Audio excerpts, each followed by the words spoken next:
Hi everyone, here's what's bothering me today. So, last night I saw something online on a few different streams. So, I want to talk about it tonight because the same kind of idea or talking point came up. The first came up in a Popular Front video that I saw about 3D printed illegal guns in Europe by like Deterrence Dispensed or something like that. And in that video, one of the guys is talking about how, all you need to really win and fight the state are guns. And guns, help affirm your rights. Now, I've talked about this a bit in some other videos. I'm not going to talk about that. I want to focus on the, guns are all you need to achieve liberty or win your war kind of argument, because then I saw it later in Comrade Gomer's stream. Now, I love Comrade Gomer. He's honestly one of like my favorite new Twitch streamers that I've seen. I will provide links to everything down below, both to the Popular Front video and to Comrade Gomer's socials. But he also brought up about how, in Vietnam, all they needed to win was, some guns and the American Revolution. And this is a big part of it. Having access to a weapon to provide self-defense is obviously going to help, right? Like, I'm not taking issue with that. But there's this notion, in these two cases that I've mentioned, there really seems to be this notion that guns are all you need and that guns are what allowed the American Revolution and the Vietnam War to be a success against their, Leviathan opponents, right?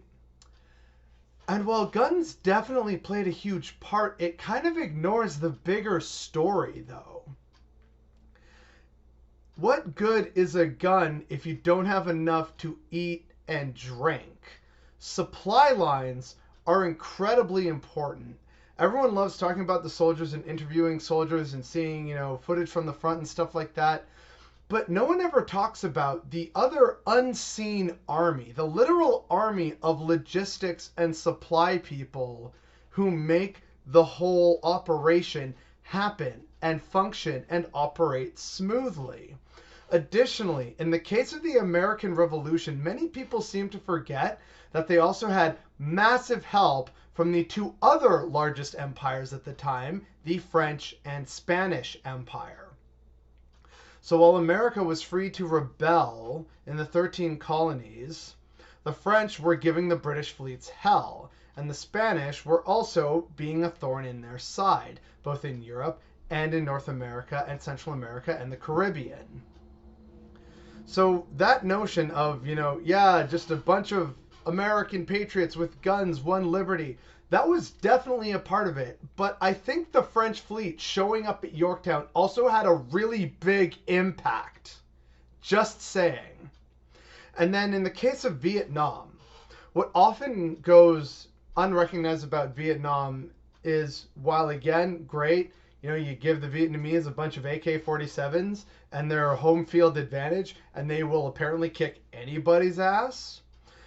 What gets left out of the conversation about Vietnam is they had already been at war with the French for like a decade prior to this. And before that, they had been at war with the Japanese who were occupying Vietnam.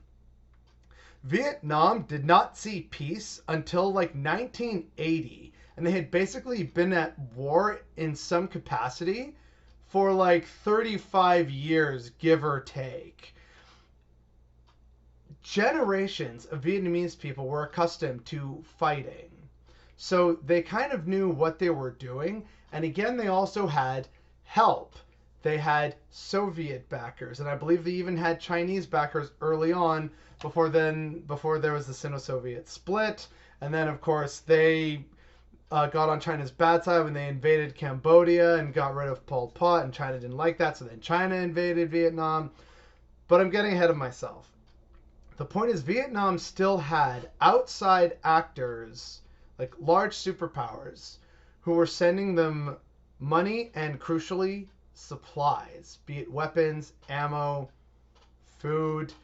So, guns are definitely a big part of having a successful resistance, self-defense.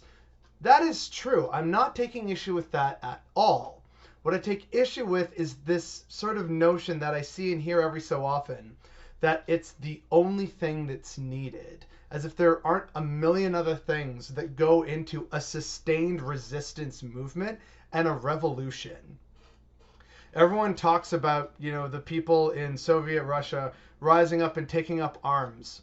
No one talks about the millions who did their best to, while they weren't fighting, they did their best to feed and clothe the revolutionaries in the harsh Russian winter. No one talks about the importance of North Vietnamese supply lines through Laos and Cambodia, as well as their operatives in South Vietnam, and their outside state supporters and actors such as, I don't know, Cuba, Soviet Union, maybe even China.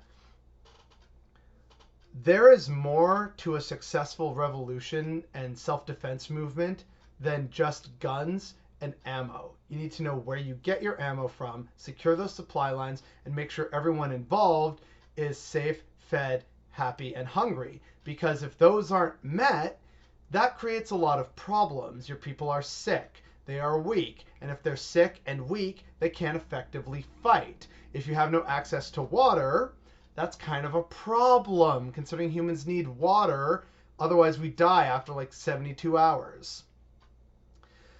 This is something that I just really want to be sure that people understand, is that yes, guns and self-defense are an important part of these historical events that I've referenced, as well as for any attempted movement for self-protection or self-determination. I'm not challenging that. But it's not the only thing, and it's not the only important thing for making a revolution a success. And I wish more people kept that in mind and recognized that, but sadly a lot of people don't. And that's why I made this video, and that's what's bothering me today.